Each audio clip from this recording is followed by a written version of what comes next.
함께 기도하고 시작하겠습니다. 제가 기도드리겠습니다. 사랑의 아버지 하나님 감사합니다. 또 이렇게 함께 온라인상에서 예배할 수 있게 해주셔서 감사합니다. 주님을 예배하는 우리의 마음이 하나 되어 주님께 기쁨으로 올려드려질 수 있도록 도와주세요. 감사드리고 예수님의 이름으로 기도드립니다. 아멘. 함께 찬양하실게요.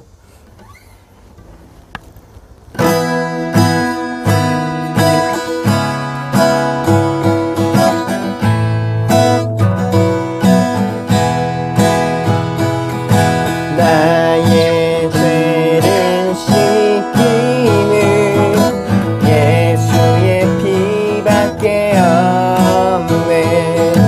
다시 정죄하기도 예수의 피밖에 없네. 예수의 흘린 피 나리게 하오니 귀하고 귀하다. 예수의 피밖에 없네. 나를 정죄하기는 예수의 피밖에 없네. 사죄하는 증거도 예수의 피밖에 없네. 예수의 흘린 피 나니게 하오니 귀하고 귀하다. 예수의 피밖에 없네. 나의 죄 속하기는 예수의 피밖에 없네. 나는 공로 없으니 예수의 피밖에 없네. 평안함과 소망은 예수의 피밖에 없네. 나의 의는 이것뿐 예수의 피밖에 없네. 예수의 흘린 피 나리게 하오니 귀하고 귀하다. 예수의 피밖에 예수의 흘린 피 예수의 흘린 피 나리게 하오니 귀하고 귀하다. 예수의 피밖에 예수의 흘린 피 예수의 흘린 피 나리게 하오니 귀하고 귀하다. 예수의 피밖에 예수의 피밖에 없네.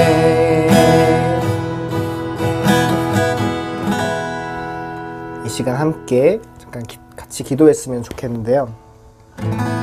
우리를 정케 하시는 분, 우리를 정결케 하시는 분, 새롭게 하시는 분은 오직 예수님 한 분임을 고백합니다.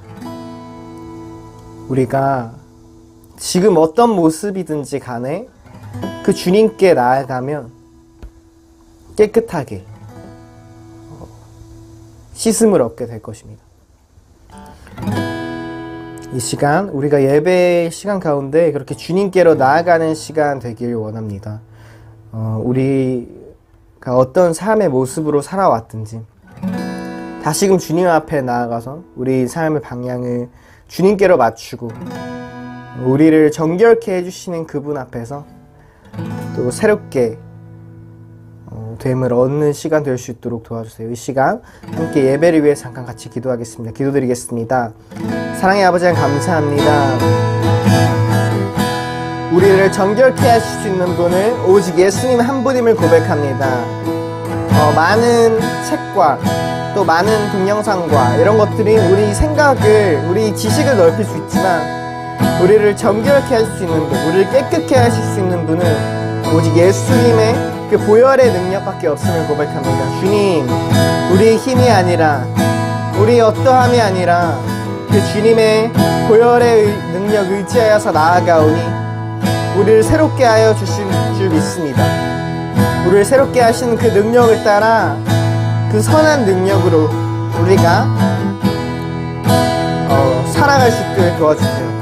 그 선한 영향력을 퍼뜨리는 우리가 될 수 있게 도와주세요. 그 예수 그리스도의 피로 씻김 받은 자들이 또 다른 고통 가운데 있는 우리 이웃들에게 나아가서 그 사랑을 전하고 그 복음의 소식을 전할 수 있는 그런 삶 될 수 있게 도와주세요.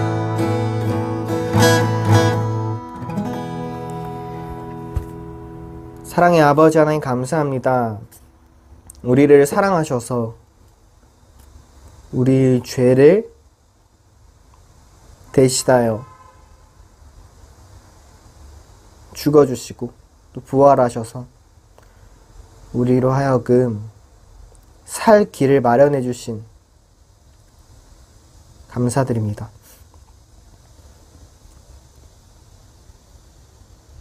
우리 힘으로는 할 수가 없지만 주님의 그 보혈의 능력을 의지하여서 우리가 새롭게 됨을 얻고 다시금 나아갈 수 있음을 고백합니다. 우리를 새롭게 하시고 깨끗게 하시는 그 보혈의 능력 안에서 우리를 먼저 용서해 주신 그 사랑을 따라서 우리도 세상 가운데서 섬기며 살아갈 수 있게 도와주세요. 감사드렸고 예수님의 이름으로 기도드립니다. 아멘. 이 시간 사도신경으로 우리 신앙을 고백하겠습니다. 나는 전능하신 아버지 하나님, 천지의 창조주를 믿습니다. 나는 그의 유일하신 아들, 우리 주 예수 그리스도를 믿습니다. 그는 성령으로 잉태되어 동정녀 마리아에게서 나시고 본디오 빌라도에게 고난을 받아 십자가에 못 박혀 죽으시고 장사된 지 사흘 만에 죽은 자 가운데서 다시 살아나셨으며 하늘에 오르시어 전능하신 아버지 하나님 우편에 앉아 계시다가 거기로부터 살아있는 자와 죽은 자를 심판하러 오십니다. 나는 성령을 믿으며 거룩한 공교회와 성도의 교제와 죄를 용서받는 것과 몸의 부활과 영생을 믿습니다. 기도드리겠습니다. 저희를 끝까지 사랑하신 하나님 아버지, 오늘도 주님 앞에 예배드리고 또 주님의 말씀을 듣고 행할 수 있는 귀한 시간을 허락하시며 감사를 드립니다. 아버지, 주님의 말씀에 청종하면, 그리고 주님의 말씀을 따르고 사는 삶을 살면 하나님께서 복의 복을 주시고 주님께서 끝까지 저희를 의의 길로 인도하신다는 그 말씀을 저희들이 믿음으로 받아들이길 소망합니다. 한 주 동안 그렇게 살아가지 못했다면 주님 다시 돌이켜 하나님만을 따를 수 있도록 인도하여 주시옵소서. 주님, 이렇게 비대면이지만 늘 하나님의 말씀을 전해주신 우리 백정성 목사님과 그 가정에 복의 복을 주시고 또 말씀을 전할 때 성령 충만함을 주시옵소서. 그 말씀을 저희들이 청종하고 또 그대로 살아낼 수 있는 저희들이 될 수 있도록 인도하여 주세요. 추석 연휴 다들 건강히 보내고 또 그 가정 가운데 복음이 흘러갈 수 있도록 인도하여 주세요. 저희들을 세상 끝날까지 선한 길로 인도하시는 우리 주 예수 그리스도의 이름으로 기도드립니다. 아멘. 안녕하세요. 백목사의 크리스천 독서교실. 이번 시간은 아브라함 링컨 대통령을 소개합니다. 이 책은 죽어도 사는 사람 불멸의 링컨 유산. 그래서 김동길 교수님과 강성학 교수님이 지으셨어요. 우리가 잘 아시다시피 김동길 교수님은 아브라함 링컨을 많이 연구하시고 그런 분이죠. 강성학 교수님도 마찬가지로 극동대학교 출판센터에서 2018년에 간행된 책입니다. 또 김동길 교수님은 국회의원 하실 때 국회에다가도 에브라함 링컨의 기념 이런 전시 공간도 마련하셨던 그런 것을 저도 기억합니다. 자, 이 책 소개를 보면 우리는 링컨은 잘 알고 있다고 생각하지만 피상적인 수준에 머무르는 정도이다. 링컨의 정치철학적 사상과 역사적 리더십은 우리에게 시사하는 바가 크다. 그래서 지혜로운 예언자적 비전을 가진 민주주의 지도자였던 에브라함 링컨을 다시 한번 살펴보면서 현재 한국이 직면한 진퇴유국의 질곡에서 벗어날 수 있는 비전을 찾기를 기대한다. 이렇게 책을 소개하고 있습니다. 자, 먼저 김동길 교수님은 1928년 평안남도 맹산에서 출생하셨고 연세대 영문과 미국 인디애나 대학에서 역사학과를 졸업하셨고 이제 연세대 교수, 국회의원 이렇게 지금도 사회활동을 활발하게 하고 계시죠. 그 다음에 우리가 좀 많이 알지 못하지만 강성학 교수님은 고려대학교 정형외과 명예교수고 극동대학교 석좌교수이신데 이 또 이런 에브라함 링컨에 대한 책들을 포함해서 많은 책을 저서 하셨죠. 자, 이 목차를 보니까 저자 섬은 링컨과 한국이, 그러니까 강성학 교수님하고 김동일 교수님이 나눠서 이 챕터를 구성하셨어요. 나와 에브라함 링컨 대통령, 김동길 교수님이 쓰시면 하죠. 링컨 대통령과 유교 정신. 아무래도 이제 원로 학자분들이시기 때문에 링컨 대통령의 그 객관적인 사실만 기술하신 것이 아니라 우리 역사적인 또 우리 한국과 연결시켜서 책을 쓰신 거기 때문에 좀 더 색다른 그런 감동을 줄 것 같아요. 그래서 남북전쟁, 링컨 계승자들 이렇게 해서 또 여기 에필로그에 보면은 링컨의 유산이 한국인들에게 주는 교훈이라는 말씀도 우리 같이 보면 좋을 것 같아요. 책상으로 보니까 3장 링컨 윤리적인 대통령. 그래서 의로운 삶을 추구하는 것이 첫째요. 다른 어떤 것을 추구하는 것은 그 다음이라. 덕을 완성하는 것이 먼저요. 다른 모든 것들은 그 무엇이든 부차적인 것이다. 그것은 여기 보면 링컨의 어떤 그 스스로 만든 신화다 이렇게 얘기하지만 그러나 이 지도자로서의 링컨의 위대성은 훌륭한 것이다 라고 얘기하고 있죠. 또한 링컨을 평가하는 가장 확실한 방법은 그가 왕성할 때 내놓은 성명을 통해서다. 그는 이제 그 어떤 축산 생산자들의 이익이나 뭐 이런 쪽에 설명을 할 때는 더듬거리지만 인간의 인권이나 이런 거 할 때 아주 과감하게 말씀하신다. 그래서 링컨이 자유를 독립선언서를 뒷받침하는 권리를 보호할 때면 그는 마치 도움과 지원을 구하기 위해 절대적인 호소하는 것처럼 혹은 그가 매우 사랑하는 어떤 사람을 감싸는 것처럼 팔을 뻗었다.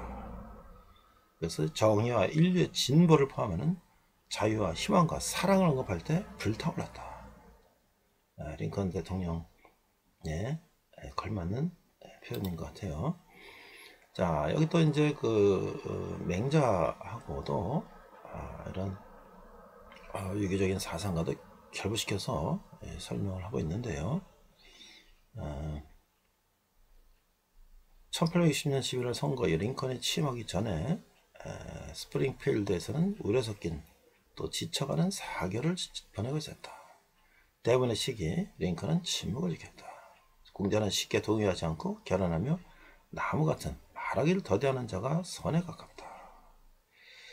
그러나 이제 16대 대통령으로 취임할 사람을 묘사하는 것과 같이 말했다. 링컨은 관직을 탐하는 사람, 정치인들, 장사미사들이 둘러싸여 있었지만 그런 차분함과 명랑함을 유지했고 군자는 자부심이 있어도 교만하지 않고 소인은 교만하나 자부심이 없다. 이게 두 원로 학자분들이 돼서 이런 유교적인 사상과 결부시키니까 굉장히 문장이 색다른 맛이 있지요. 그 다음에 이게 이제 중요한 링컨 대통령의 남북전쟁, 노예 해방과 관련된 거. 상황 매우 좋지 않았지만 남부의 많은 곳에서 공고는 반란이 전개되고 또 노예 소유주들 역시 반란주의 움직임에 흔들리고 있었다.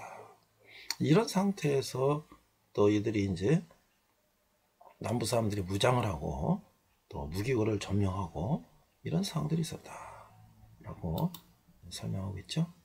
자, 연방정부에서도 남부 동조 세력이 없지 않았다고 국고는 비었고 공적 자금은 최저 수준을 기록하고 있었다. 정규군 역시 몇몇 탁월한 사령관들 이탈로 인해서 형편이 좋지 못했다. 갈피를 잡을 수 없을 정도의 혼란한 불협화음을 타고 전국을 휩쓸었다. 게다가 미 연방의 영구적 붕괴를 바라는 구세계의 은밀한 열망 또한 노골적으로 드러났다. 얼마나 사만 초가에 링컨 대통령이 초했는지 알 수가 있죠. 그래서 윤리적 대통령 링컨은 딜레마적 상황에 놓였다. 링컨은 1년 내에 나라를 바로잡을 수 있고 3년 이내 모든 문제를 해결할 수 있다는 것을 보장할 수 없는 상황이었다라고 말하고 있죠. 그래서 이 책의 내용들은 이렇게 진행이 되는데요. 우리 본성 가운데 놓인 보다 선한 천사의 호산점에 비춰보면 링컨은 결코 평범한 정치인이 아니었다. 현대의 마키아벨리적 혹은 막심적 시각에서 보면 링컨은 웃음거리가 될 수 있다. 그러나 정치 철학자인 동시에 위대한 도덕적 스승이었던 맹자가 다른 상황에서도 사실상 링컨 같은 말을 한 것은 매우 흥미롭다. 이렇게 좀 차원 있게 이제 링컨을 묘사하고 있죠. 우리가 일반적으로 링컨 대통령을 알고 있는 것은 그가 여러 이제 정치적인 낙선, 계속 낙선 하다가 이제 마지막에 대통령이 돼서 남북 전쟁을 통해서 노예를 해방시키고 그러나 결국 그런 암살을 당하는 그런 비극을 맞게 되었는데, 그러나 미국의 역대 대통령 가운데 조지 워싱턴이나 링컨이나 이런 분들이 존경을 받는 것은 그가 이 흑인들의 인권, 또 통합된 미 협중국을 위해서 자기 몸을 내던진 그런 헌신적인 모습에 있지 않았나 이렇게 생각합니다. 이 두 교수님, 원로 교수님들이 지으신 이 책을 한번 읽어보면 새로운 맛의 링컨 전기를 읽게 될 것 같습니다. 이상 그찬 독서교실이었습니다. 이번 시간은 모세오경의 마지막 시간인 13번째 언약의 중요성 강조라는 제목으로 말씀을 나누고자 합니다. 오늘 본문은 신명기 24장부터 34장에 해당이 되는데요. 모세가 마지막 설교를 하면서 축복의 삶과 저주의 삶을 명확하게 선포하고 있습니다. 먼저 신명기 28장 1절로 2절을 영어와 NASB 영어 버전으로 같이 한번 읽어보도록 하겠습니다. 28장 1절, 내가 내 하나님 여호와의 말씀을 삼가 듣고 내가 오늘 내게 명령하는 그의 모든 명령을 지켜 행하면 내 하나님 여호와께서 너를 세계 모든 민족 위에 뛰어나게 하실 것이라. 2절, 내가 내 하나님 여호와의 말씀을 청종하면 이 모든 복이 내게 임하며 내게 이르리니. 이렇게 말씀하고 계십니다. 우리 영어로 보니까 deuteronomy 28장 1절 보니까 Now it shall be if you will diligently obey the Lord your God, being careful to do all his commandments which I command you today. 이렇게 되어 있고요. The Lord your God will set you high above all the nations of the earth. 이렇게 1절은 말씀하고 계시죠. 이제 보니까 And all these blessings shall come upon you and overtake you if you will obey the Lord your God. 이렇게 말씀하고 계십니다. 우리가 신명기의 하이라이트는 뭐냐? 바로 축복장이라고 하는 28장이라고 생각이 됩니다. 우리는 그 그 장 속에서 받는 복의 모습만을 보고 기뻐하며 도취하지만 모세의 강조점 우리가 받을 복의 내용이 아니라 복을 받을 수 있도록 계명을 지켜 행해야 한다는 것이죠. 지켜 행하면 복을 받고 그렇지 않으면 저주를 받는다는 것도 분명히 28장에서 말씀하고 있는 거예요. 축복과 저주는 지켜 행하는 조건이 충족되는가에 의해서 구분되는 것이고 성경의 축복은 조건주 축복이라는 사실을 우리는 분명히 밝혀주고 있는 거예요. 물론 구원은 하나님의 무조건적인 은혜이죠. 이 지켜 행하는 것에 대한 이스라엘 백성의 약속을 받기 위해 하나님 다시 한번 언약을 갱신하는 것이에요. 29장 30장은 이 언약 갱신과 더불어 인생의 최고의 가치 있는 선택은 여호와 하나님이라는 것을 강조하고 있는 것이죠. 이는 여호수아 23장 34장에서 여호수아가 이스라엘에게 하나님을 택하라는 권면으로 이어지는 거예요. 여호수아가 모세의 후계자로 등장하면서 모세는 역사의 뒤안길로 사라지게 되는 것이죠. 자, 그럼 생명의 길과 죽음의 길은 무엇이냐? 세상을 살아가는 모든 사람들이 영적인 평안과 물질적인 풍요를 갈망하는 것은 당연한 일이죠. 기독교 역시보다 더 나은 삶을 추구한다는 점에서는 이런 세속적인 갈망과 공통적인 요소가 있다고 우리가 볼 수가 있죠. 그러나 세상 사람들에게는 그것들이 버전히 눈앞에 있는데 해도 결코 잡을 수 없는 무지개처럼 느낄 수도 있다. 반면에 주의 백성들은 이러한 것들을 누릴 수 있는 비법이 성경에 명확하게 제시되어 있다는 것을 알기 때문에 그 비법을 추구해 나갈 것이다 라고 하는 것이죠. 그러나 현실적으로 그것을 선택하는 것이 결코 만만치도 쉽지도 않다는 것이 그 길을 택하려고 노력해본 사람들은 한결같은 증언이라고 하는 거예요. 신명기가 시작된 이후 모세는 가나안 입성을 앞둔 출애굽 2세들로 구성된 그의 청중들에게 그동안의 출애굽 역사와 이스라엘 향한 하나님의 뜻과 계획을 전해왔죠. 이제 그는 자신이 지금까지 그들에게 증거한 모든 말씀의 현실적인 의미를 두 가지 선택의 중심으로 선포하고 있는 거예요. 순종을 통해서 삶을 택할 것인가? 1절에서 14절이죠. 아니면 불순종으로 죽음을 자초할 것인가? 15절에서 68절의 말씀이 바로 그것인 것이죠. 누구나 전자를 택하는 것이 당연하다고 생각해요. 그러나 우리가 알다시피 정착 시대의 시작을 정리하던 사사기로부터 바벨론 포로 생활의 시작을 다루었던 열왕기까지 우리가 이스라엘 역사를 보면 오히려 이들은 후자를 멸망, 저주의 길을 선택하여 스스로 죽음에 임했다라고 볼 수가 있는 것이죠. 그래서 즉 신명기 28장은 이스라엘의 불행한 미래를 간접적으로 예언하고 있다고 말씀하고 있는 것이죠. 자, 그러면 축복들은 어떤 것들이 있는가? 이 첫 번째 부분은 이 6가지 복, 이 복에 대한 보충 설명인 6가지 약속으로 구성되어 있어요. 여기 나열된 복은 그들이 하나님의 말씀에 순종하는 조건을 전제로 한다는 내용이 서론과 결론적인 권면으로 첨부되어 있죠. 자, 첫 번째 순종에 대한 서론적인 권면이 우리가 1절과 2절을 앞에서 읽었죠. 1절 내가 하나님 여호와의 말씀을 삼가 듣고 내가 오늘 내게 명령하는 그 모든 명령을 지켜 행하면 내 하나님 여호와께서 너를 세계 모든 민족 위에 뛰어나게 하실 것이라. 2절 내가 내 하나님 여호와의 말씀을 청종하면 이 모든 복이 내게 임하여 내가 이르리니. 자, 이 모세는 그의 청중들에게 삶과 죽음의 길을 제시하는 이 부분을 조건 묻고 만일 몸한다면로 이제 시작하는 거예요. 그래서 여기서 언급된 축복과 저주들 중 어느 것이 그들의 삶에 임하게 될 것인가를 그들의 의지와 행동의 결과로 결정될 것이다 라고 암시하고 있어요. 이스라엘의 마음을 다하여 여호와의 말씀에 순종한다면 과연 어느 정도의 축복을 기대할 수 있겠는가? 한마디로 상상을 초월하는 규모의 축복이라는 거예요. 이스라엘의 순종의 삶을 산다면 하나님께서는 그 보잘것없는 그들을 세상의 모든 민족 위에 뛰어나게 하실 것이라고 하는 것이죠. 자, 자, 이 말씀은 이 저자가 이미 26장에서 이 선언한 내용을 다시 한번 정리한 것인데 아주 매우 평이하게 들릴지도 몰라요. 그러나 이스라엘은 가나안 입성에 한번 실패했죠. 왜요? 40년 광야를 헤맸으니까. 아직도 영토를 소화하지 못한 신생국가라는 점을 감안하면 이 약속은 아주 파격적이고 또 미래지향적인 것을 우리가 알 수 있다.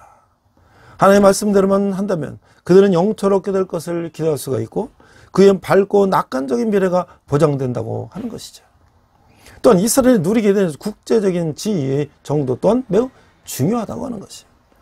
그는 그 이스라엘 백성들은 세상 모든 나라와 어깨를 나란히하는 수준을 초월하여 세상의 어떤 국가가 될 것이라고 하는 거예요. 그 이집트의 노예 생활에서 가까스로 탈출하고 가나안 입성에 좌절하는 등 연속적인 실패를 경험했던 이들이기 때문에 미래에 대한 한없는 불안감을 느낄 수밖에 없었을 것이에요. 그런데 이들에게 보장되는 축복은 단순히 생존권이 보장되는 것이 아니라 세상의 그 어느 나라보다도 높고 영광스러운 위치라고 하는 것이죠. 그러므로 이 약속은 다시 가나안 입성을 시도해야 하는 이스라엘 백성들의 모든 불안과 초조를 불식시킬 수 있는 매우 파격적이며 놀라운 은혜라고 하는 거죠. 물론 하나님의 말씀에 순종할 때만 기대할 수 있는 복이지만 말이죠. 그래서 6가지 복을 3절과 6절에서 말씀하고 있어요. 3절, 성읍에서도 복을 받고 들에서도 복을 받을 것이며 4절, 내 몸의 자녀와 내 토지의 소산과 내 짐승의 새끼와 소와 양의 새끼가 복을 받을 것이며 5절, 내 강주리와 떡반죽 그릇이 받을 것이며 6절, 내가 들어와도 복을 받고 나가도 복을 받을 것이니라. 자, 이 1, 2절에서 이스라엘이 하나님께 순종하면 세상에서 어떤 민족이 될 것임을 선언했어요. 이스라엘이 세상의 으뜸이 되려면 내부적으로 더 단단하고 강건하면 당연한 것이에요. 이 부분은 이스라엘이 하나님께 순종하는 삶을 살기만 하면 그들의 국제적인 위상에 걸맞는 내부적인 풍요로움을 누리게 될 것을 시사하고 있는 거예요. 본문이 이스라엘이 누릴 수 있는 복을 얼마나 강조하고 있는가는 복을 받아라 하는 히브리 단어가 3절에서 6절까지 해서 6번이나 사용됐다라는 것이죠. 그 3절에서 6절까지를 구성하는 단어 수가 겨우 26개인데 여기 복이 얼마나 많이 나오고 있느냐. 자, 첫 번째 3절, 성읍에서도 복을 받고 들에서도 복을 받을 것이며 마지막 6절, 내가 들어와도 복을 받고 내가 나가도 복을 받을 것이다 라고 서로 상반되는 개념들을 사용하고 있는 거예요. 이처럼 서로 대조적인 개념들이 쌍을 이루어서 사용될 때 이게 전체를 의미하는 것이죠. 그러면 3절은 하나님을 순종하는 자는 어디에 살며 어떤 직업에 종사하든지 복을 받을 것이다 라고 선포하고 있는 거예요. 자, 6절은 순종하는 자는 일상생활에서 무엇을 하든 간에 복을 받을 것이라는 점을 더하고 있어요. 이는 하나님의 축복이 때와 장소와 하는 일의 종류를 초월하여 그의 말씀대로 살아가는 백성들에게 임할 것임을 확인하는 표현이라고 하는 것이죠.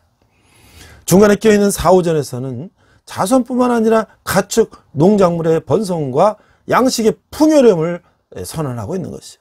산모가 아이를 낳다 죽는 이 허다하고 굶주림이 끊없이 삶을 위했던 이 근동사에서 그 의식주에 관한 포장은 인간의 염원했던 것을 좀 가장 기본적이고 필수적인 것이었다는 거예요.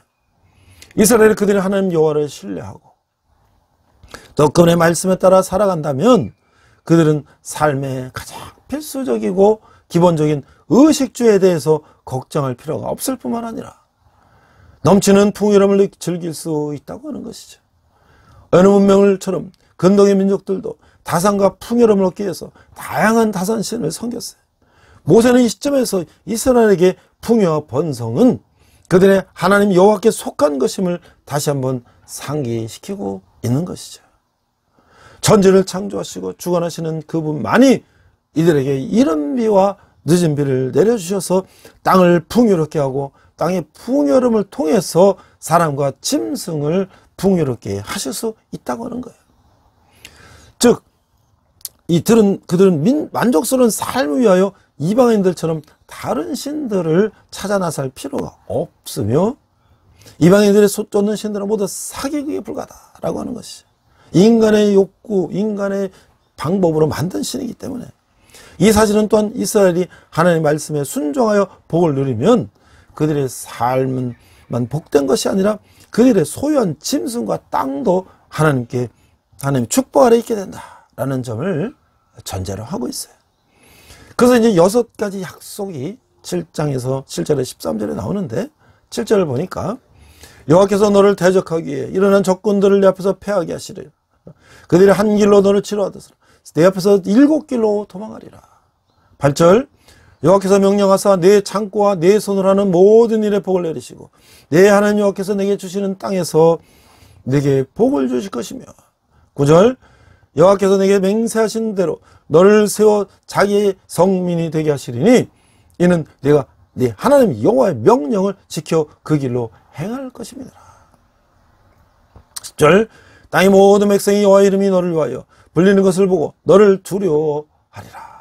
11절 여호와께서 내게 주리라고 내 조상들에게 맹세하신 땅에서 내게 복을 주사 내 몸의 소생과 가축의 새끼와 토지의 소산을 많게 하시며 12절 여호와께서 너를 위하여 하늘의 아름다운 보호를 여시사 내 땅의 때를 따라 비를 내리시고 내 손을 하는 모든 일에 복을 주시리니 내가 많은 민족에게 꾸어질지라도 너는 꾸지 아니할 것이요.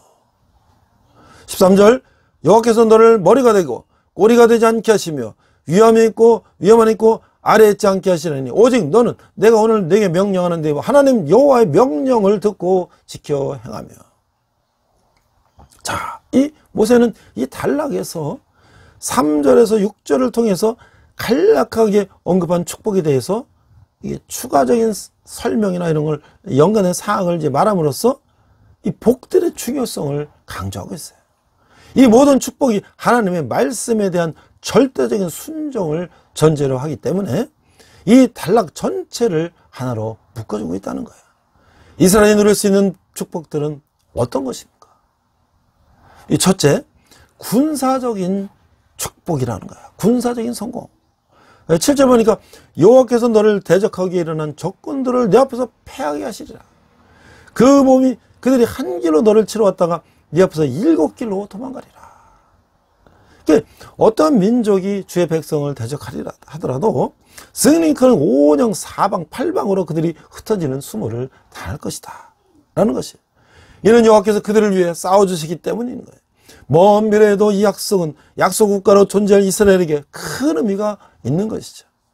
더구나 전쟁을 통한 가나안 정복을 앞둔 이들에게는 특별한 의미를 지닌 말씀이었을 것이라는 거예요.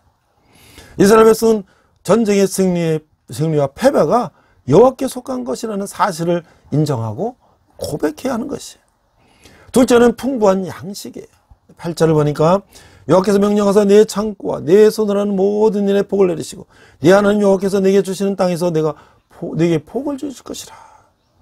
그 양식 확보가 만만치 않던 이 사회에서 그들의 곡식 창고가 가득 찰 것이며 손으로 하는 모든 일, 농사와 목축과 이런 것들이 전부 다 복이 넘칠 거라는 약속은 이스라엘에서 세상에 더 이상 바랄 바가 없는 것이죠. 이스라엘의 풍요로운 자연을 창조하시고 다스리는 여호와께 속한 것이라는 것이죠. 하나님께서 그들의 손이 하는 모든 일에 축복이 넘치게 하신다는 것은 이 노동은 신성한 것이다 라는 것을 말하는 것이에요. 하나님께서는 열심히 하는 손을 축복하신다고 하는 것이죠. 셋째는 하나님과의 특별한 관계라고 하는 것이에요. 9절을 보니까 여호와께서 내게 명령하신 대로 너를 세워 자기의 성민이 되게 하시리니 이는 내가 내 하나님 여호와의 명령을 지켜 그 길로 행할 것입니다. 10절 땅의 모든 백성이 여호와의 이름이 너를 위하여 불리는 것을 보고 너를 두려워하리라. 이스라엘은 이 세상 모든 민족들과 구별된 하나님의 거룩한 백성으로 택함을 받았던 것이죠. 그들이 다른 나라들에 비해 큰 민족이거나 특별히 경건한 민족이 아님에도 불구하고 여호와의 선택을 받았다는 것 자체가 영광이며 은혜라고 하는 것이에요. 이스라엘은 순종을 통해서 하나님과의 영광스럽고 은혜로운 관계를 유지할 사명을 받았던 것이에요. 이스라엘이 하나님과 특별한 관계를 유지하는 한 그들은 열방동 중에 으뜸이 가는 백성으로 존재할 수 있다는 것이죠. 여기 날던 약속들 중에 가장 의미 있는 것이라고 하는 것이에요. 자, 넷째는 인간과 짐승의 번성이에요. 11절 보니까 여호와께서 내게 주리라고 내 조상들에게 맹세하신 땅에서 내게 복을 주사 내 몸의 소생과 가축의 새끼와 토지의 소산을 많게 하시며. 이 히브리 문장의 문자적 의미는 여호와께서 너에게 필요 이상의 번성을 주실 것이다. More than enough for prosperity. 아주 충분한 번영보다도 더 많은. 하나님께서는 말씀에 순종하며 사는 자들에게는 지나칠 정도로 번영을 복으로 내리실 것이에요. 자손 번영이 끊임없이 위협을 받았던 이스라엘의 선조 시대를 생각하면 이 약속 역시 매우 특별한 축복임을 알 수가 있는 것이에요. 뿐만 아니라 이들이 소유한 짐승들의 번성에도 약속을 하고 있어요. 복의 근원인 아브라함의 자손들이 짐승들에게까지 복을 끼치는 것이라고 하는 것이죠. 다섯째는 땅의 풍요로움이에요. 12절을 보니까 여호와께서 너를 위하여 하늘의 아름다운 보고를 여시사 내 땅의 때를 따라 비를 내리시고 내 손으로 하는 모든 일에 복을 주시리니. 계절이 건기와 우기로 뚜렷하게 구별되어 있는 이 가나안 지역에서 풍요로움은 그 비와 직접적으로 연관이 되는 것이죠. 비가 제때 내려주면 풍작을 기다릴 수 있지만 비가 오지 않으면 순식간에 황량한 광야로 변해버리는 것이 바로 가나안 농경지라고 하는 거예요. 하나님께서는 이런 곳에서 살아있는 백성들에게 순종의 대가로 피를 주실 것이래요. 풍부한 양식을 약속하시는 것이죠. 이 여섯째 보니까 경제적인 성공이에요. 자, 12절 하반절 보니까 내가 많은 민족들에게 구워줄지라도 너는 꾸지 아니할 것이요. 13절 여호와께서 너를 머리가 되고 꼬리가 되지 않게 하시며 위에서만 있고 아래에 있지 않게 하시리니 오직 너는 내가 오늘 내게 명령하는 네 하나님 여호와의 명령을 듣고 지켜 행하며.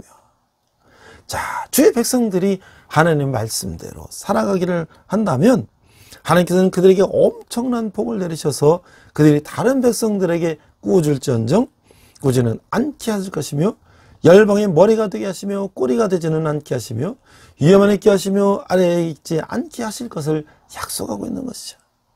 하나님께서 하늘의 보물 창고를 여시면 이들의 땅을 풍성하게 하는 비가 내리게 된다고 하는 것이에요.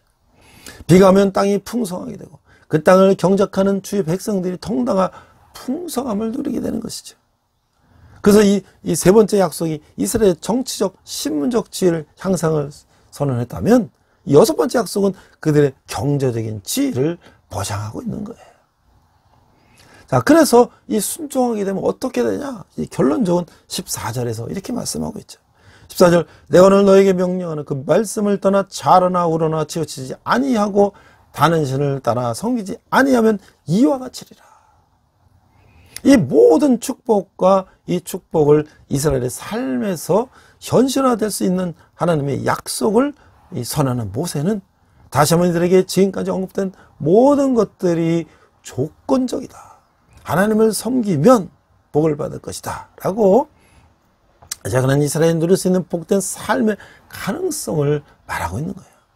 그러나 이것들은 가능성에 불과한 것이 이들의 절대적인 순종만이 이 축복을 그들의 삶에서 실현할 수 있는 것이에요. 그러면 그는 다시 한번 백성들에게 좌로든지 우로든지 정도에서 벗어나지 말 것을 당부하고 있는 것이죠.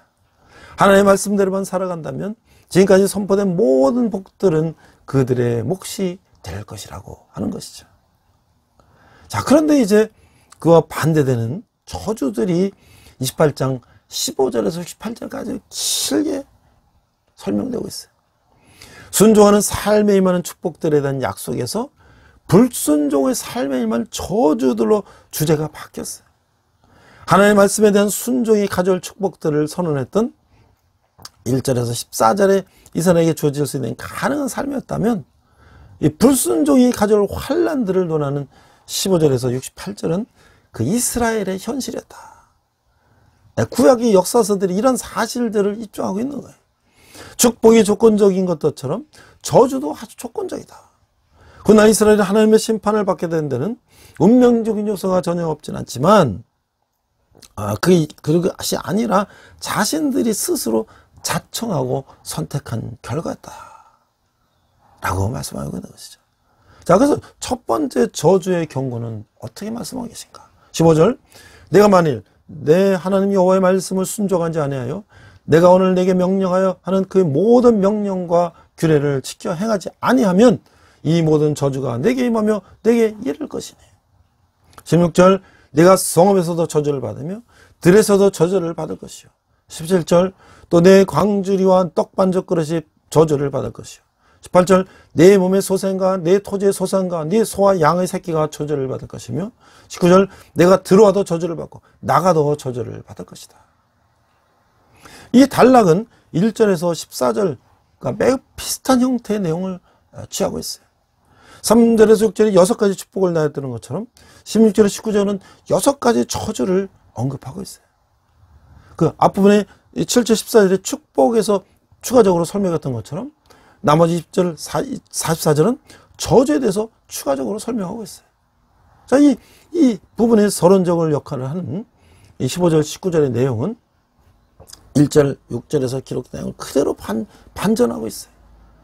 그래서 3절에 보니까 성읍에서도 복을 받고 들에서도 복을 받으시며 이 내용이 16절에는 내가 성읍에서도 저주를 받으며 들에서도 저주를 받을 것이다 라고 바뀌어서 말씀하고 있는 거예요. 자, 이런 현상은 무엇보다도 이스라엘의 운명은 그들의 순종 혹은 불순종에 의해서 결정된다고 하는 것을 역설하고 있는 것이죠. 왜냐하면 순종과 불순종은 북축복과 저주라는 절대적으로 상반된 결과를 초래할 것이기 때문인 것이죠. 이스라엘이 순종하는데 저주가 내릴 리 없으며 그들이 불순종하는데 하나님의 축복이 임할 리가 없다고 하는 것이에요. 모세는 다시 한번 이들 앞에 생명의 길과 죽음의 길이 놓여 있으니 생명의 길을 유하라고 호소하고 있는 것이죠. 이 본문은 하나님 말씀에 순종하지 않으면 어떠한 환난과 고통이 임할 것인지를 자세하게 설명하고 있어요. 앞서 저자는 이스라엘에 순종하면 그들이 자식뿐만 아니라 그들의 소유한 가축들과 농경지도 함께 축복을 누리게 될 것이라는 점을 확고하게 말하고 있었죠. 이제 그들은 이스라엘의 불순종으로 초래된 저주 역시 그들뿐만 아니라 그들의 삶의 모든 영역에 영향을 미칠 것이라고 경고하고 있는 거예요. 출애굽 사건 때 이집트 사람들과 가축에 임했던 그 각종 질병이 이스라엘 사람들과 그들 짐승에도 임할 것이라고 하는 것이에요. 계절에 따라 내려는 비가 내리지 않아 그들의 들판은 황무지처럼 변할 것이며 그들의 나라는 이방인의 손에 넘어가게 될 것이고 결국 이스라엘은 다시 이방인들의 노예가 될 것이라고 하는 것이에요. 이처럼 이스라엘 사람들이 하나님의 말씀에 불순종하면 그들의 결과가 자신들뿐만 아니라 자신들이 속한 공동체, 소유하는 짐승들, 그리고 경작하는 땅 등에 직접적인 영향을 미치게 될 것이라고 하는 것이죠. 그러므로 그들은 자신뿐만 아니라 자신과 알려던 모든 사람들과 사물들을 위해서라도 하나님께 순종하는 삶을 살아야 하는 것이죠.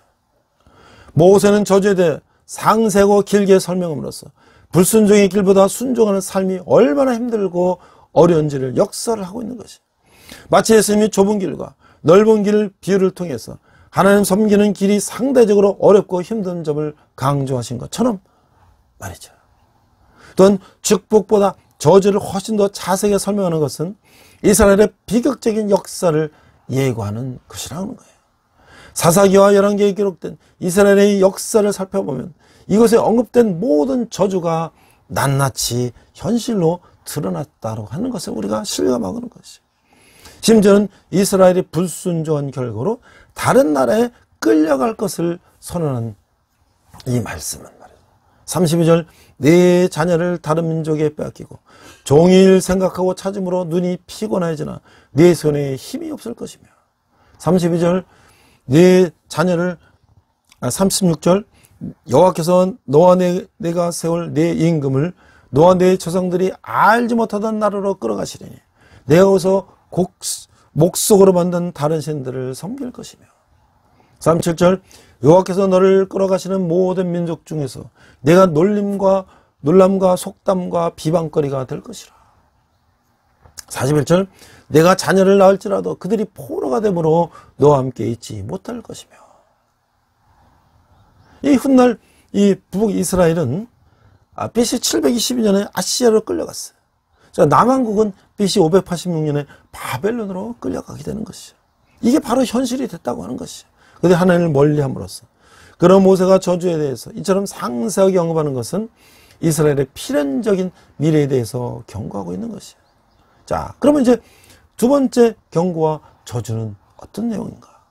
이 40절에서 57절에 보니까 이분은 이스라엘이 하나님의 말씀에 불순종할 때 나타날 다른 나라들의 침략과 결과들을 경고하고 있는 거예요.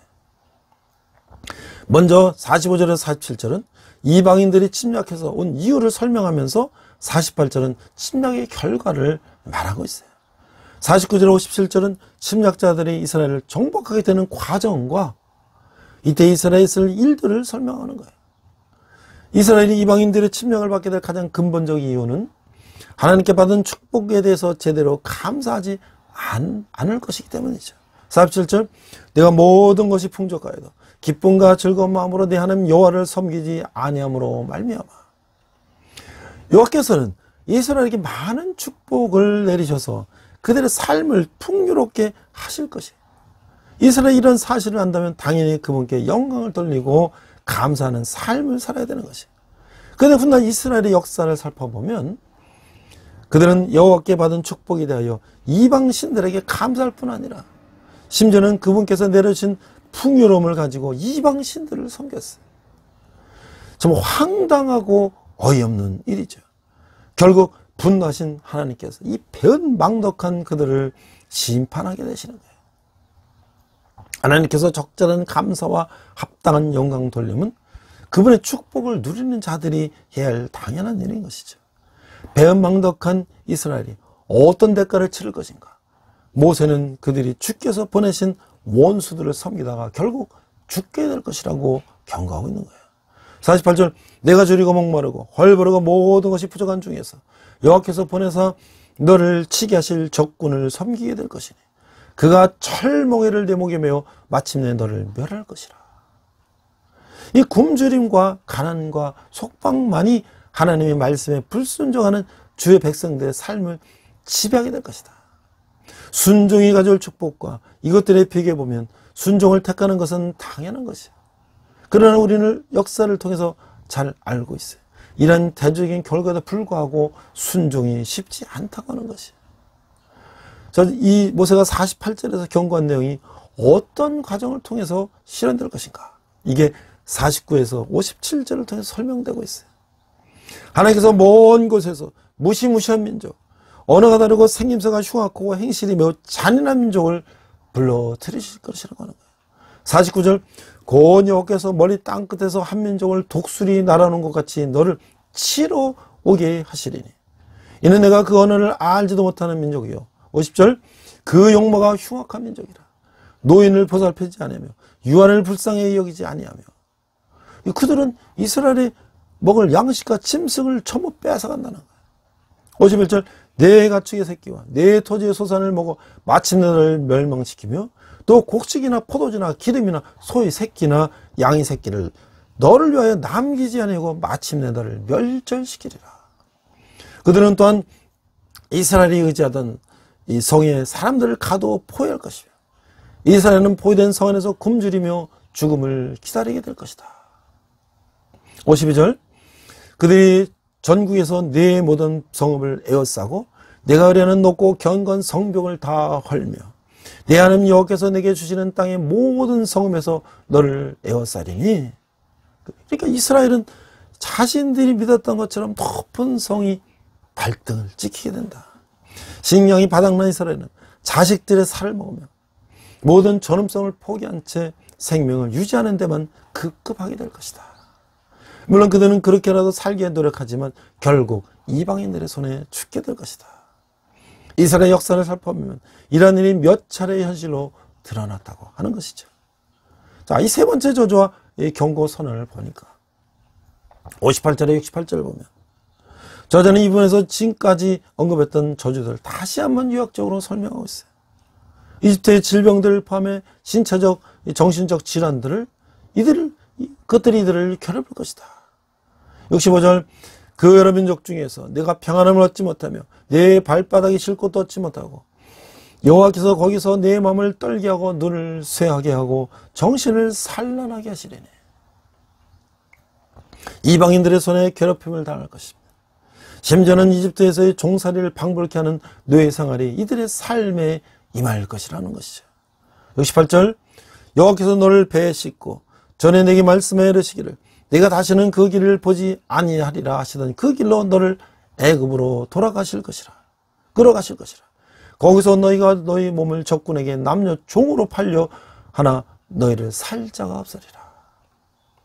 그러므로 이 부분에서 이렇다 할 새로운 것이 등장하지 않아요. 모세가 지금까지 언급한 저주들을 유학적으로 정리해서 재확인하는 것은 불순종이 단순히 이스라엘의 평화가 안녕을 위협하는 재앙을 초래하지 않는다는 거예요. 하나님의 말씀에 대한 불순종은 이스라엘의 생존 자체를 백지화할 수 있는 위협을 안고 있음을 경고하고 있는 것이죠. 하나님의 저주가 얼마나 혹독한지를 심판을 당하는 자들이 차라리 죽는 것을 바라게 될 것이라고 하는 거예요. 67절 보니까 내 마음의 두려움과 눈에 보는 것으로 빨며마 아침에는 이르기를 아하 저녁이 되었으면 좋겠다 할 것이요 저녁이 이르기를 아하 아침이 되었으면 좋겠다 하리라. 이 얼마나 축복과 저주가 극명하게 대비되는 말씀인 것이에요. 그래서 이 신명기 28장은 이 부흥복을 말하는 것처럼 이 순종에 대한 축복과 불순종에 대한 저주를 논하는 것이 근본적인 목적은 아니다. 왜냐 신명기 전체가 이런 해석에 대해서 이제 다른 또 의견을 낼 거야. 그러니까 하나님의 가장 그 축복은 이들이 주의 백성으로 선택된 것으로 인해서 이미 이들에게 임했어요. 그러면 여기서 요구되는 순종은 축복을 받는 비법이 아니라 이미 임한 은혜를 입은 자들이 취해야 할 적절한 반응이다. 그죠? 조건이라고 하면 우리는 어떤 행위를 해서 그 결과로 보상을 받는 것이잖아요. 그러나 이 하나님의 조건은 먼저 다 부어줬다는 거예요. 그러니까 받고서 이제 하나님을 순종하면 되는데 얘는 다 받았으면서도 그걸 배신을 했기 때문에 하나님의 저주를 받는 것이에요. 주 백성들은 하나님의 말씀에 순종함으로써 이곳에 언급된 추가적인 축복을 자신의 것으로 바꿀 수 있지만 불순종하면 스스로 멸망을 초래할 수도 있다는 거예요. 하나님께서 시내산에서 이스라엘과 언약을 맺힌 이후 하나님과 이스라엘은 하나가 됐어요. 이스라엘이 하나님과 언약 조건으로 지시된 율법을 순종해야만 하는 만큼 하나님께서는 순종하는 이스라엘은 축복하시고 불순종하는 이스라엘은 심판하시는 책임을 또 함께 튀었다고 하는 것이죠. 자, 이제 모세오경의 13번의 설교를 마치면서 마지막에 축복과 저주의 말씀을 마치면서 모세는 인드보산에서 이 설교를 마치고 이제 인생을 마감하는 것이죠. 저는 이제 매주 이 말씀을 나누면서 그 중요한 핵심 인물과 비슷한 인물이 이 세상 속에 누가 있을까 생각해 봤어요. 근데 이 출애굽의 과정을 보면서 어떤 인물이 생각나냐면 저는 에이브라함 링컨이라고 하는 미국 대통령이 생각났어요. 어떻게 보면 이 흑인 노예들은 그 종이에요, 종. 사람 취급을 받지 못하고 아프리카에서 이 짐승처럼 배에 실려서 죽으면 바다에다 빠뜨려 버리고 그 짐승처럼 부모, 가족, 형제가 다 찢어져서 노예로 팔려가서 그 평생을 노예로 살던 그 사람들을 하나님의 마음을 가지고 그들을 해방시키기 위해서 또 남과 북이 서로 이 의견이 달라서 그것을 반대하는 그런 상황을 무릅쓰고 그 흑인 노예를 해방하기 위해서 노력했다는 것은 모세의 인생과도 포함될 것이 아닌가. 결국 모세가 느보산에서 마지막 인생을 마친 것처럼 가나안 땅을 그렇게 염원하던 모세가 40년을 광야에서 생을 마감한 것처럼 이 아브라함 링컨도 결국은 수많은 암살 위협에서 자기는 암살을 당하는 최후를 맞았다는 것이죠. 그것을 알고 있었죠. 자, 우리는 아브라함 링컨에 대해서 어렸을 때부터 여러 동화도 보고 책도 보고 한번 봤죠. 그래서 간단하게 한번 제가 아브라함 링컨을 돌아보면서 말씀을 마치고자 합니다. 그 16대 대통령이다. 그는 정말 미국의 역대 대통령 중에서 조지 워싱턴, 또 2차 세계대전 승리한 프랭클린 루스벨트, 그 다음에 링컨이 중간이죠. 시대적으로 아주 대단한 미국의 대통령이다. 근데 그는 아주 정적으로 험난한 인생을 살았다라고 하는 것이죠. 그래서 우리가 가장 링컨에 대해서 많이 외웠던 이 게티스버그 연설 of the people, by the people, for the people. 이 국민의 의 of the people, by the people, 국민에 의한 for the people, 국민을 위한 정부가 된다. 나라가 된다. 이게 얼마나 아주 명연설이었어요. 자, 그런데 그렇게 오기까지 그는 수많은 낙선, 실패, 좌절, 그 켄터키주에서 넉넉하지 못한 가정에서 태어나가지고 그 아버지는 기독교 아주 독실한 기독교 가정인데 그렇게 자라가지고 이제 어렸을 때 그런 환경 속에서 공부하고 농사하고 뭐 이렇게 이제 병행하는 삶을 살았어요. 근데 이제 아버지는 이 노동을 더 평가했어요. 노동이 중요하다. 그러나 이제 동네 사람들이 너무 자식을 농사를 부려먹는다 할 정도로 그런 쪽에 했지만, 그러나 이제 아브라함 링컨은 공부를 하게 되고, 그래서 그 어머니가 공부하도록 배를 하고, 그래서 이제 공부해서 그는 이제 성인이 돼가지고 여러 일을 하게 되는 거예요. 우선 우체국장도 하고, 뱃사공도 하고, 측량기사도 하고, 뭐 프로레슬러도 하고, 가게 점원도 하고, 뭐 여러 직업을 전전했어요. 그래서 이제 그런 간신히 변호사 자격을 따고, 이제 일리노이 주의원 선거에도 나가도 당선돼서 하지만, 그 이후에 주의장 낙선되고, 대통령 선거에도 낙선되고, 연방 하원의 공천도 탈락하고, 뭐 이렇게. 그래서 간신히 37살에 하원이 또 됐어요. 근데 또 연방 상원에 낙선하고, 부통령 후보 경선에서도 또 낙선하고, 뭐 이렇게 아주 그 낙선의 고비를 넘기게 된 것이죠. 그러나 이제 그가 대통령이 됐을 때 그는 이 노예제는 하나님의 뜻에 반하는 것이다 라고 노예제를 폐지할 것을 이제 주장하게 되는 것이죠.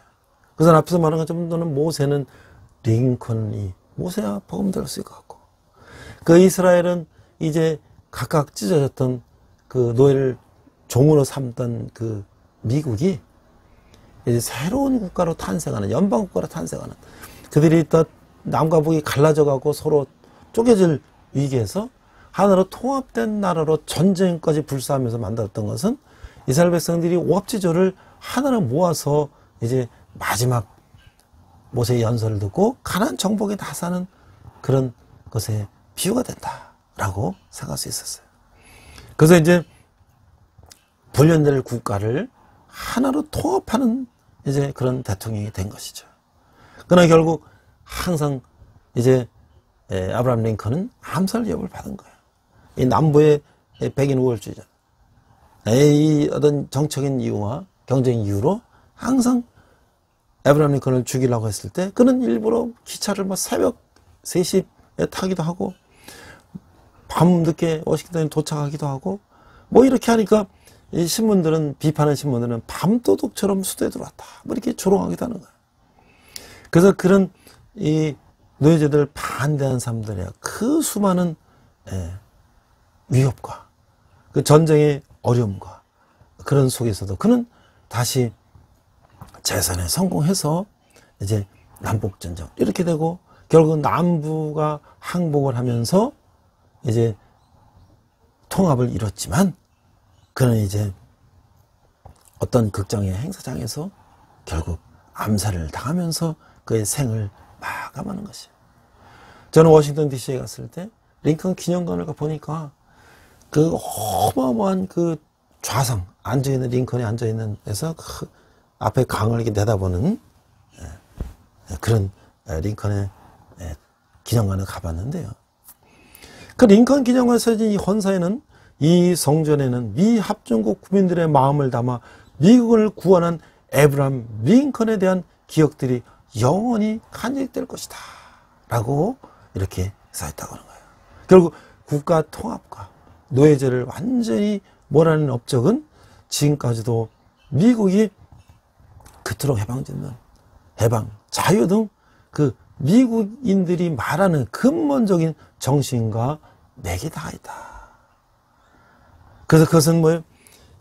그런 많은 수많은 위기도 극복하고 더 나은 국가, 숭고한 가치들을 추구해 나가야 된다고 하는 미국이 계속 앞으로 전진해야 된다는 그 신화를 만들어냈다라고 하는 것이죠. 그래서 오늘 저는 이 모세가 그 수많은 난관을 이끌고 자신은 가나안 땅에 들어가지 못하지만 이스라엘 백성들을 훈련시켜서 가나안 땅을 보낸 것처럼 우리 에브라함 링컨도 그 고난을 통해서 노예를 해방하고 미국을 하나로 만든 그런 정신은 수천 년 전에 모세의 엑소드의 사건을 링컨 대통령도 그뿐 아니라 많은 성경의 말씀을 그가 읽고 세상 속에서 내가 이것을 실천하리라 나의 목숨을 바쳐서라도 했던 그 정신은 모세의 정신이 하나님을 향한 그 충성이 에브라함 링컨도 역시 그 때를 이어서 우리가 같다고 생각할 수가 있는 것이죠. 우리도 그와 같은 믿음의 사람이 되기를 주님의 이름으로 축원합니다. 기도합니다. 하나님 아버지 은혜를 감사합니다. 우리가 축복받는 인생이 되게 하시고 저주받는 인생이 되지 않게 하시며 우리 자손들이 대대로 축복받는 인생이 되게 하시고 저주받는 인생이 되지 않도록 하여 주시옵소서. 감사드리며 예수님 이름으로 기도했습니다. 아멘. 자, 이제 구정이 다가와서 시간 내게 있는 모든 것을 찬양하시면서 함께 헌금하시겠습니다.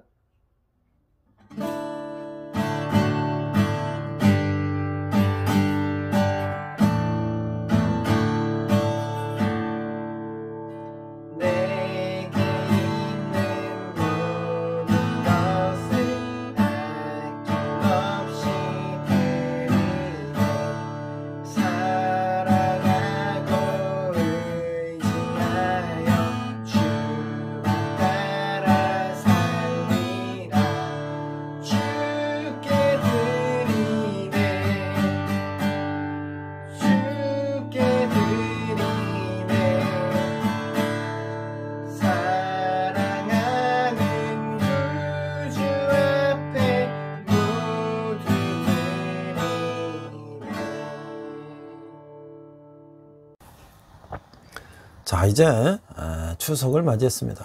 온 가족들이 모여서 함께 즐거운 시간을 보내는 시간인데요. 아마 이제 믿음의 가정들과 또는 불신 가정들, 또 믿음의 식구와 불신 식구들 간에 어려움이 있을 것이에요. 그러나 우리는 하나님의 백성으로서 우리가 조상의 우상을 섬기는 것이 아니라 우리는 조상을 추모하고 조상의 우리를 낳아주시고 이렇게 길러주신 것 감사하는 마음을 갖는 충모의 시간을 갖는 거예요. 이 우상 신에게 상을 차려놓고 절하는 것이 아니라 우리는 예배하고 말씀 듣고 우리 부모 조상들에 대한 감사를 하며 추모하는 그런 시간을 갖는 것이죠. 부디 여러 가지 어려움이 있겠지만 승인하는 여러분 되게 하시고 되시길 바라며 담대하게 우리가 선포하는 것이 중요하다. 우리가 우물쭈물하고 이렇게 머뭇거리면 사탄 마귀들은 항상 우리를 우습게 보고 우리를 덤비는 것이죠.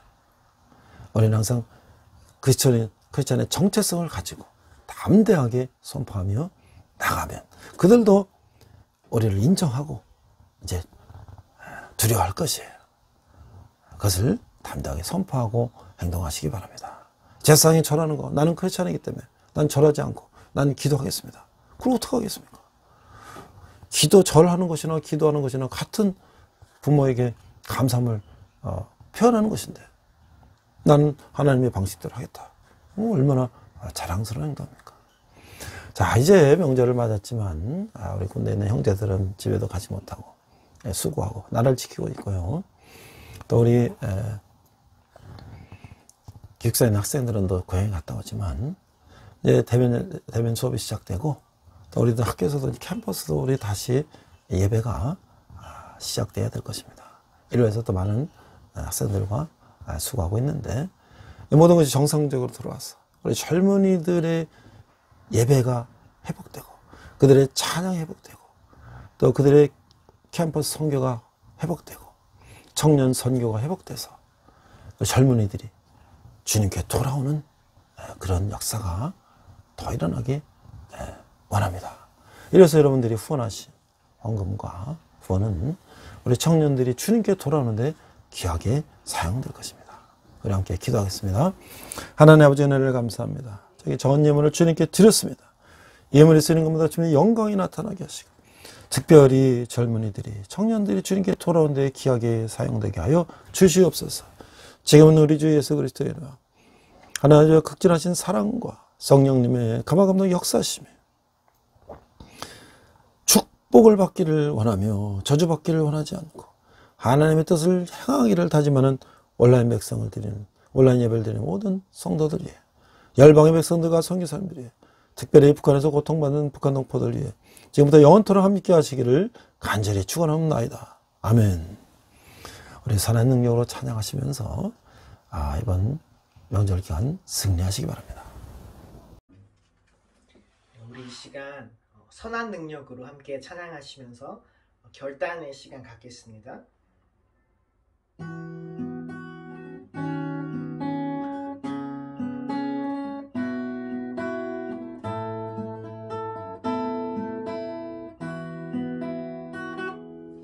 그 선한 힘에 고요히 감싸여 그 놀라운 평화를 누리며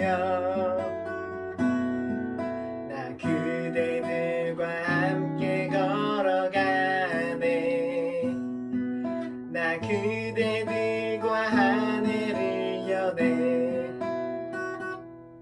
지나가 너무 어둠의 날들이 무겁게 내 영혼 짓눌러도 오 주여 우릴 외면치 마시고 약속의 구원을 이루소서. 그 선한 힘이 우릴 감싸시니 믿음으로 일어날 일 기대하네. 주 언제나 우리와 함께 계셔. 하루 또 하루가 늘 새로워. 주께서 밝히신 작은 촛불이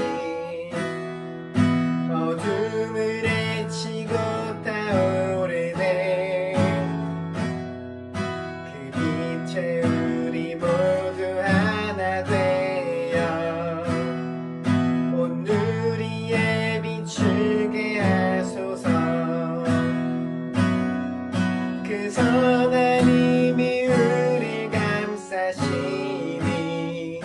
믿음으로 일어날 일 기대하네. 주 언제나 우리와 함께 계셔. 하루 또 하루가 늘 새로워. 이 고요함이 깊이 번져갈 때 저 가슴 벅찬 노래 들리네. 다시 하나가 되게 이끄소서.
주님과 동행하시는 복된 한 주 되시길 축복합니다.